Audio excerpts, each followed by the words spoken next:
Hi everybody, my name is Todd Creager. What I do is I help couples heal from crises such as infidelity.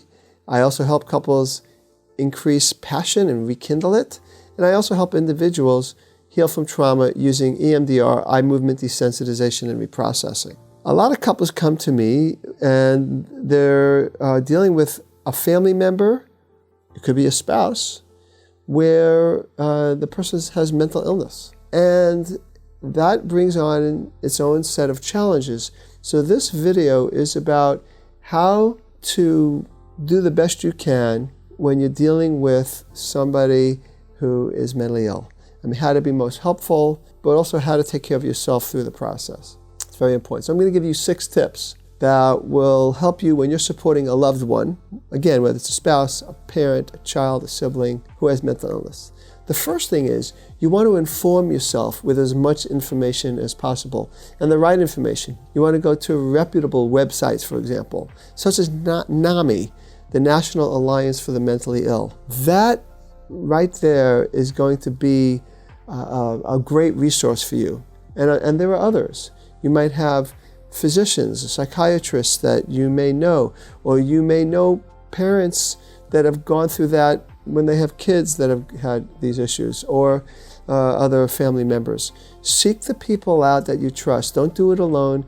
Get informed, get as much information as you can, because there are a lot of myths out there. And we want to dispel myths and get really clear. For example, one of the things is very important is to not think of your partner or whoever it is that has the problem as a schizophrenic, for example. It's a person who has the problem of schizophrenia. So that's just a little tip where people oftentimes start to label or define that person as having the problem. And you'll see that information out there, information like that, when you do the research. It really makes a world of difference for you and how you perceive that person, but it also makes a world of difference for the person who's struggling with mental illness. You want to address the problem, but that's not all they are. So really inform yourself as much as possible. Second thing is you want to start dialogues, not debates, with this person who has this mental illness. In other words, it's really important to be empathic. I mean, I say this in all kinds of situations. It's really important to tune in.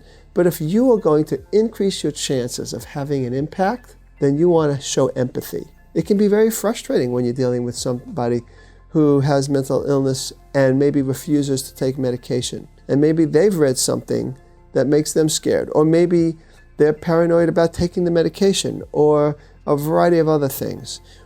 If there's a chance for you to have an impact with that person, it's by understanding them. It's by them getting the feeling that they're understood. So show empathy, don't debate, don't argue, don't do point counterpoint. It will never get you what you need. This person ultimately is going to be the one to decide how he or she wants to be treated, and it surely will be better if they feel that they're understood by you, and then it's their choice.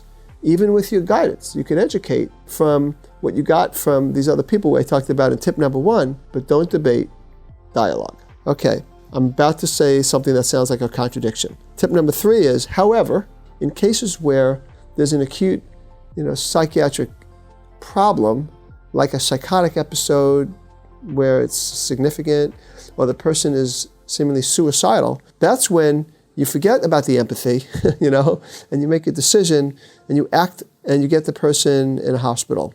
And there have been many people who have mental illness that will look back and thank whoever it was that did that, even though they were mad at him, because it started them on a road to recovery. So maybe they were involuntarily admitted, but it started them on a road to recovery. So of course, we need to look at the context. Much of the time, it's about empathy and helping that person, empowering that person to make their own choice, but there are times when you have to make the choice for them. Number 4 is simple. Instead of guessing what the person needs from you, ask them, what do you need? How can I be of best help to you? That person will tell you. And again, why guess when you can ask? So that's tip number 4. Tip number 5, very important. Seek counseling for yourself. It's really important. To go through this process, it affects you.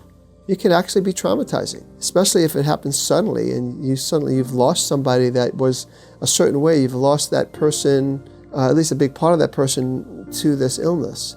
Get some counseling. And along with counseling, do other things to take care of yourself. I think counseling is very important because you'll have someone that's there for you that is a trained professional that can help you through that. And also, you want to eat well. You want to exercise. You want to sleep well. You want to do the things that you could do so that you can take care of you. And ultimately, if you take care of you, you're obviously going to be in a better position to support that person who's having the struggles of mental illness.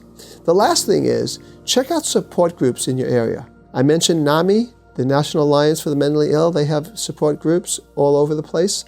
And there are other local places where you could get support.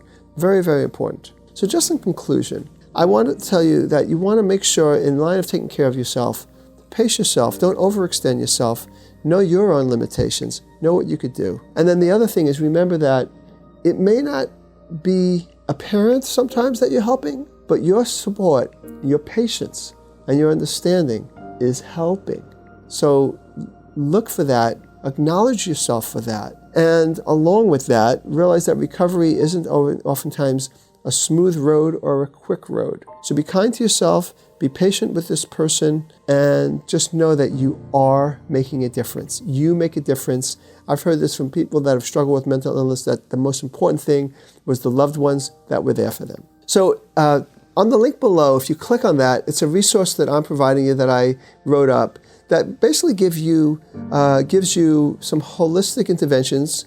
Some are drug-related, some are supplement and related, and some are behaviorally related that can help you deal with anxiety and depression. So definitely click on that link. It can be immensely helpful. And I wish you the best as you go through what you need to go through in helping this person who's going through what that person's going through.